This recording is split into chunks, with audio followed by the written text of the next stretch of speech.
Hey guys, welcome to another episode of Plant Fanatics. Today I want to show you my awesome food forest that I just started this year. Let's go ahead and get right into it.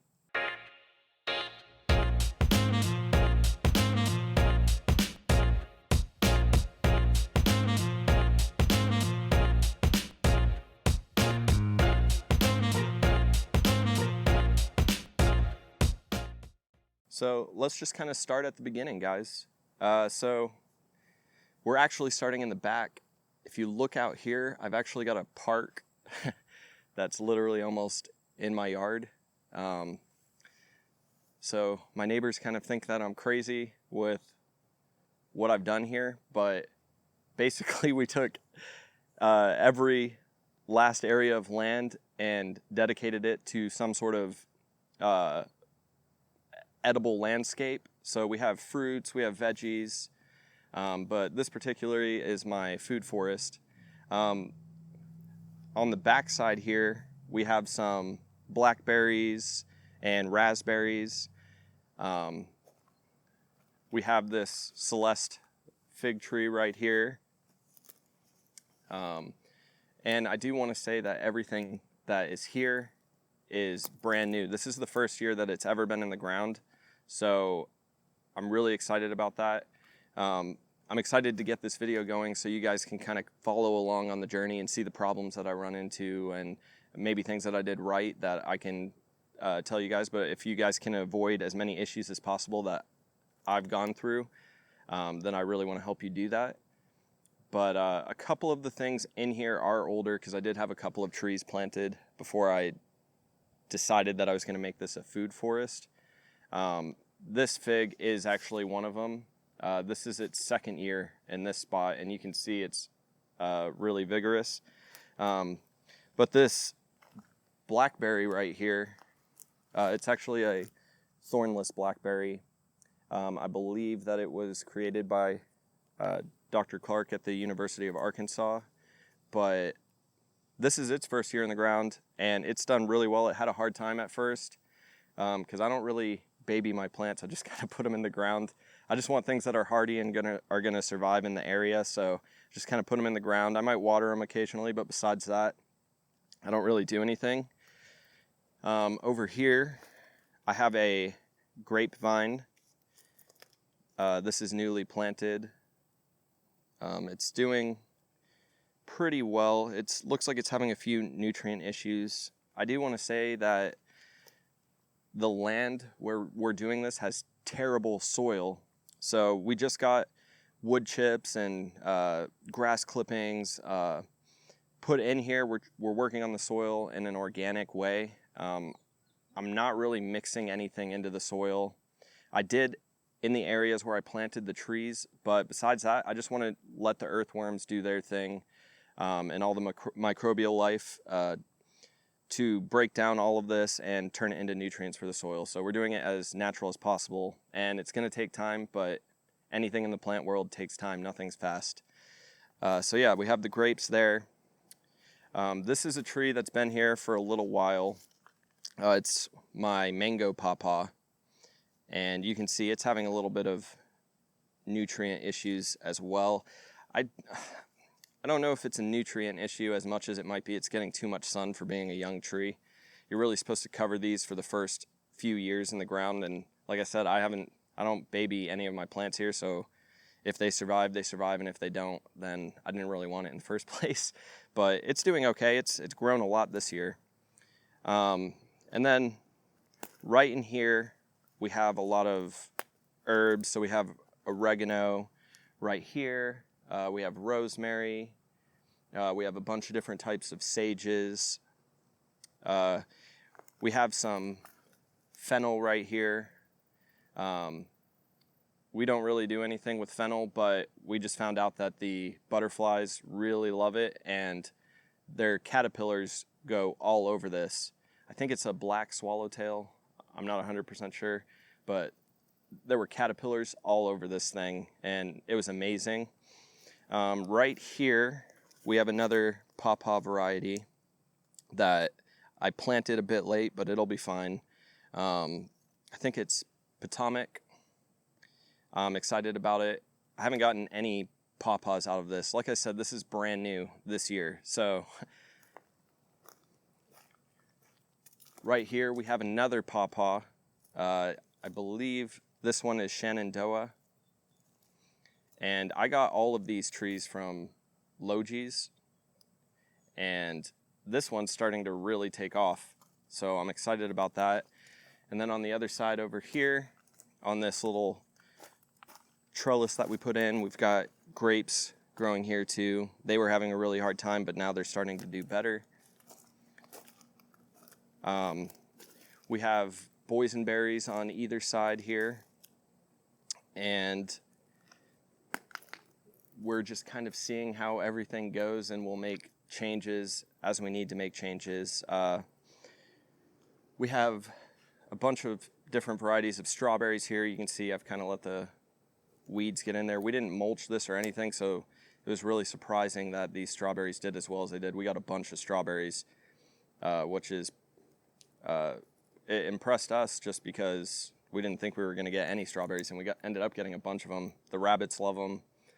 We had some box turtles move in here, and they love them, and we still got a bunch of strawberries. We do have a bunch of flowers kind of interplanted. It just helps get the pollinators in here. But right here we have a Pakistan mulberry, and I am in zone 7, so we'll see how these do here. We're kind of pushing the limits with the mulberries, but we'll see if they do all right. I'll keep you guys updated on that. I'm not afraid to take chances. If something dies, then I'll replace it with something else, but I really wanted to have mulberries here, so why not try? We got these cherry trees. This is a Montmorency cherry tree. It's been doing really bad. It was doing really bad when we got it from the nursery. We took a chance on it, we bought it, and hopefully that's going to start doing better. I got this one planted kind of late in the season as well. So these are all some mistakes. We kind of did this on a whim. So we probably didn't plan everything as good as we should have. So if I had advice for you guys, I would definitely at least plan out where you want your main big plants, and then you can kind of interplant with that, which is kind of what we've done here. We've got the things that are going to be more of the trees and the vines kind of planted at the beginning, but we'll continue to plant things as time goes on. But we did probably go a little faster than we should have, and that's probably going to cost us some money in plants, but we'll see how it goes. But right here, this is a goji berry that I took a cutting from another goji berry that we have, but we wanted to have one in the food forest as well, so excited about that. We have the pomegranate here. I think this is the Angel Red pomegranate. It's a soft-seeded variety. Zone 7 is, again, pushing it with these. They say they can grow in Zone 7, so we'll figure it out. Here on my property, I'm always pushing the limits of what you can do, because sometimes you read things on the internet and it'll tell you that it's not possible to grow something in your planting zone. And then if you just plant it and try, there's plenty of things on this property that I've done that with, and it's worked out well. One of them being olive trees. I always heard that they would grow only in Zone 8. In Zone 7, it would be nearly impossible to do it, but we've done it, and it's worked out really well. So we're trying the pomegranates, and it actually did give us some fruit this year. I've already eaten a few of them. I'll make a video of that as well when I pick some more. We have 2 of these. The other one had a lot more fruit. This one had a really hard time, but it's actually starting to grow in. So we'll see how it handles winter as we come closer to winter. This is another mulberry that I planted. This is Acai. I got this one from Logies greenhouses as well. I get a lot of plants from Logies because I think they're like the best nursery in the world. So I highly recommend Logies. You should check them out.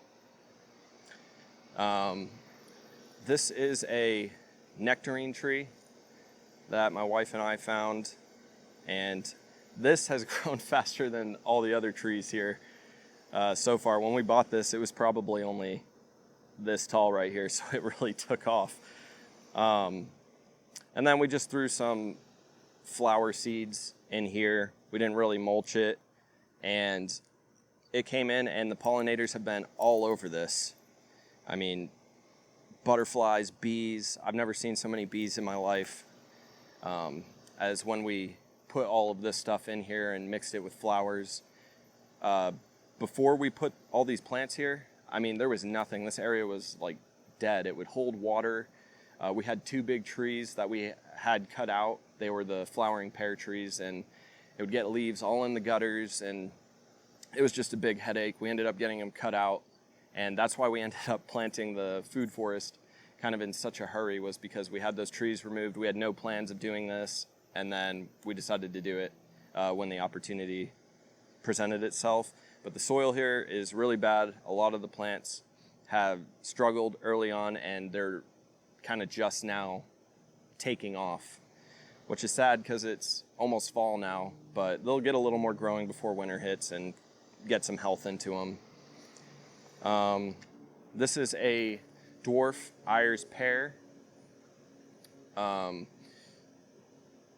this one in rough shape too, late in the season. Doesn't look too hot, but it will grow. And I'll show you guys that it'll grow. I'll keep you up to date on all of this. The whole reason for this tour right now is because it's so brand new, and it was a perfect time to just show you guys how everything's growing, and you can kind of follow along on the journey. Over here, we have another grapevine. We kind of built this arbor around our air conditioner, so we're gonna have grapes growing on that.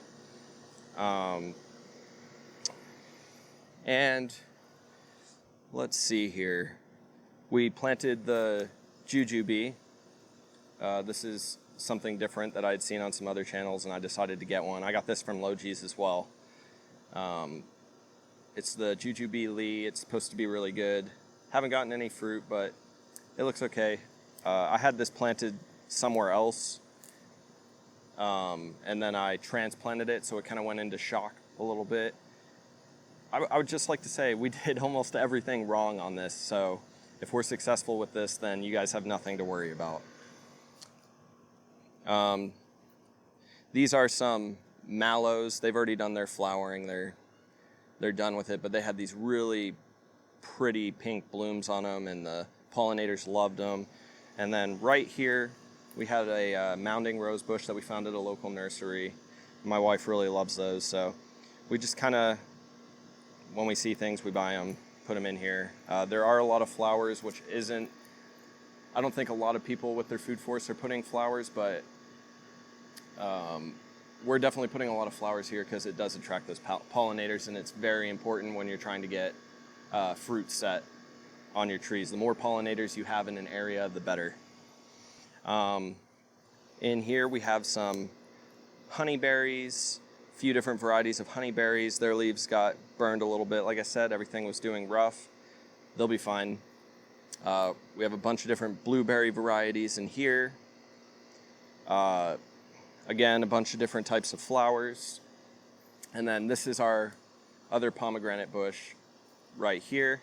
And this one has a lot more fruit than the other one. I've already pulled a bunch of them off, and we've been snacking on them. But really awesome. Same variety, Angel Red. It's rare that you find pomegranates for sale in this area, and we found it at a local nursery.